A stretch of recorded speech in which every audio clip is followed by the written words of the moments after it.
Bonjour à toutes et à tous et bienvenue dans Actuel. Au sommaire de ce numéro, en Arabie Saoudite, quelques femmes commencent à délaisser l'abaya imposée par les conservateurs du royaume. Un risque dans ce pays où des militantes qui se sont battues pour obtenir le droit de conduire sont encore emprisonnées. En Espagne, on la surnomme la reine, portrait de la championne de boxe Myriam Gutiérrez, ancienne victime de violences conjugales et qui mène désormais son combat pour le droit des femmes sur le ring et dans l'arène politique.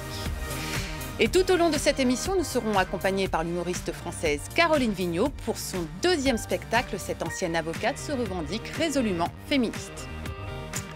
Et pour commencer, je vous propose de découvrir un extrait du One Woman Show de Caroline Vigneault, Croque la pomme, qui se joue en ce moment en France. Bonsoir, bonsoir.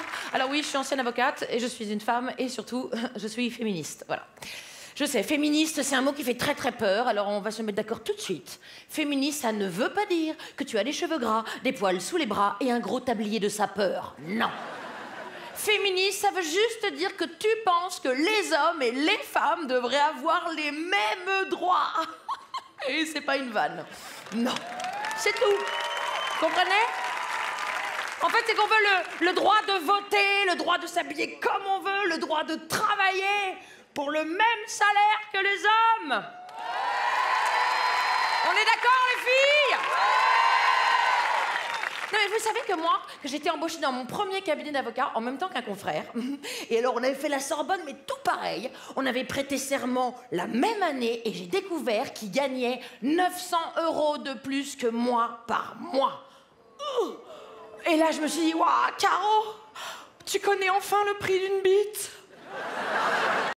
Caroline Vigneault, bonjour. Merci beaucoup d'être avec nous. Alors, dans votre spectacle, vous revenez sur les lois, sur les mythes aussi qui ont forgé les discriminations envers les femmes. Et pour commencer, vous vous attaquez à la Genèse, donc le texte de référence des trois monothéismes qui raconte comment Adam et Ève sont chassés du paradis par Dieu parce que Ève a croqué la pomme et la donne à Adam.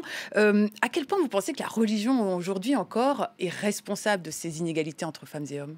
Moi, je pense qu'elle l'est, je ne sais pas à quel degré, mais on a dépassé les 90, de mon point de vue, 90%. En fait, j'ai fait des recherches, je me suis demandé, tiens, mais pourquoi est-ce que la femme est soumise à l'homme dans le monde entier ? Et a priori, je me suis dit, ça se trouve, ça remonte aux grottes, parce que ils étaient plus forts que nous, j'en sais rien. Et en fait, je suis tombée sur ce fameux texte Adam et Ève, et j'ai réalisé que quand on est puni, Dieu nous punit, nous, à enfanter dans la douleur. Ça, je m'en souvenais, on se souvient toutes, mais j'avais oublié la fin de la phrase. Quand on a fait le catéchisme, ouais. On s'en souvient. Pas que, parce que en fait, on l'a dans toutes les religions, oui, les trois grandes religions. Moi, je suis catholique, donc je me souvenais de ça, enfanter dans la douleur, mais j'avais oublié la fin de la phrase, qui est virgule, et tu seras soumise à ton mari. Et c'est là-dessus, en fait, que sont appuyées l'Église catholique en France, qui a fait les lois pour dire Dieu a voulu que vous soyez soumise à votre mari parce que ça vient de ce texte-là, et donc vous n'avez pas le droit d'hériter, vous n'avez pas le droit de travailler, vous pouvez être en fait des mineurs à vie. Ça, c'est Napoléon d'ailleurs qui l'a ensuite instauré. On était des mineurs, on passait de l'autorité de notre père à l'autorité de notre mari avec obligation d'obéir. Enfin, c'est complètement... Voilà, alors ça a un petit peu quand même évolué, mais vous rendez donc hommage aux pionnières dans votre spectacle, Olympe de Gouges, qui est donc l'auteur de la Déclaration des droits des femmes et de la citoyenne et qui a fini sur l'échafaud, ou encore l'avocate Gisèle Halimi qui a défendu le droit à l'avortement. Qu'est-ce qu'elle représente pour vous, ces femmes ? Olympe de Gouges, je trouve que c'est une injustice totale. C'est-à-dire que, on commence un peu à en parler, mais moi je vois le soir quand j'en parle, personne ne sait qui c'est. Il y a une statue d'elle maintenant à l'Assemblée nationale. Oui, ça y est, il y a même 2-3 choses, il y a des bouquins qui sortent, on va peut-être commencer à la voir dans les livres d'histoire, donc cette année, c'est sorti, donc voilà. Elle commence enfin à revenir à ce qu'elle aurait toujours dû être, parce que c'est une femme incroyable. Parce qu'elle s'est battue pour les femmes, elle s'est aussi battue pour l'abolition de l'esclavage. C'est vraiment une femme hors norme. Donc voilà, c'était ça, j'avais envie, moi, de donner l'opportunité enfin aux gens de la connaître. Quant à Gisèle Halimi, c'est un modèle. C'est un modèle de ma vie, un modèle de construction. C'est une femme incroyable que peu de gens aussi connaissent encore. Enfin, dans le monde judiciaire, on la connaît. Mais sinon, elle s'est battue. C'est elle qui défendait Marie-Claire Chevalier dans le procès de 72, procès de Bobigny. Il faut quand même rappeler que c'est une jeune fille de 16 ans, Marie-Claire Chevalier, qui est victime d'un viol et qui est poursuivie par la justice française pour avoir avorté, donc à 16 ans, suite à ce viol. Et donc, c'est Gisèle Halimi qui va la défendre. Et le plus dingue dans cette histoire, c'est qu'elle a été dénoncée à la police par le violeur qui voulait obtenir une réduction de peine. Donc 1972 et aujourd'hui encore, effectivement, ce genre de problème existe, notamment en Amérique latine. Alors, dans votre spectacle, il est question aussi des tenues vestimentaires des femmes qui sont largement commentées et parfois interdites. Vous avez rappelé qu'en France, par exemple, il faut attendre 2012 pour que 2013 pour que le pantalon soit officiellement autorisé pour les femmes. C'est un oubli législatif. Il était interdit aux femmes et on pouvait avoir en allant à la préfecture de police de Paris, faire une demande exceptionnelle avec un certificat médical. Moi, j'ai cherché, j'ai pas encore trouvé la maladie qui permettait aux femmes, comme certaines l'ont eu, Georges Sand a eu cette autorisation, permettait d'aller à la police pour dire voilà, j'ai besoin d'une autorisation, j'ai un problème médical et j'ai besoin d'un pantalon. Franchement, à part la descente d'organes, je sais pas quelle maladie. Ça rappelle aussi l'expression porter le pantalon. En tout cas, porter la culotte, pardon. Porter la culotte. Alors, un assouplissement, en tout cas, des vêtements féminins pourrait avoir lieu en Arabie Saoudite. Jusqu'à présent, la baya a été imposée aux femmes, mais les choses semblent commencer à changer. Regardez ce reportage. Elle marche d'un pas assuré, mais ne peut éviter les têtes qui se tournent sur son passage et les regards inquisiteurs.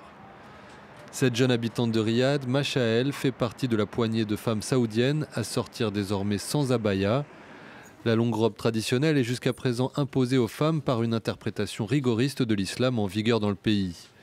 Machael a donc conscience de prendre un risque au quotidien. Je pourrais être en danger, me faire agresser par des extrémistes religieux parce que je sors sans abaya. Pourtant, en mars dernier, le prince héritier Mohammed Ben Salman affirmait que l'abaya n'est pas obligatoire dans l'islam. Une petite révolution au pays du wahhabisme qui n'a pas fini de diviser l'opinion. Bien sûr que je ne suis pas d'accord pour qu'elle se promène sans abaya. Ce n'est ni quelque chose d'obligatoire ni d'officiel. C'est comme le hijab. C'est seulement inscrit dans la tradition qui, espérons-le, va disparaître. Manel aussi l'espère. À 25 ans, elle fait également partie des Saoudiennes qui revendiquent plus de liberté. Je n'ai pas d'objectif précis. Je veux seulement vivre comme j'en ai envie, agir librement sans restriction et que personne ne me force à porter un vêtement qui ne correspond pas à mes convictions.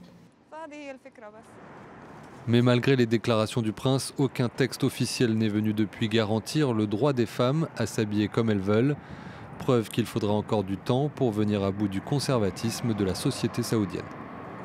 Et pour compléter ce sujet, il est important de rappeler qu'en Arabie Saoudite, plusieurs militantes des droits des femmes, celles qui se sont battues pour le permis de conduire notamment, sont toujours emprisonnées. Et en Iran, pays concurrent, là aussi, de nombreuses femmes bravent les autorités et se dévoilent. On peut voir leurs vidéos qu'elles postent sur les réseaux sociaux notamment. Et une femme, une avocate, Nasrin Sotoudeh a pris leur défense et elle a été condamnée à 33 ans de prison. Ça fait maintenant plus d'1 an qu'elle est en prison. Vous en parlez dans votre spectacle. En fait, en tout, c'est 38 ans de prison et qu'elle fera jamais parce qu'elle est aussi condamnée à 148 coups de fouet. Et je pense pas qu'on puisse survivre à 148 coups de fouet. C'est pour ça que j'en parle dans mon spectacle et que je demande aux gens d'aller signer la pétition à la fin. Sur Amnesty International, ça prend 2 minutes, c'est gratuit.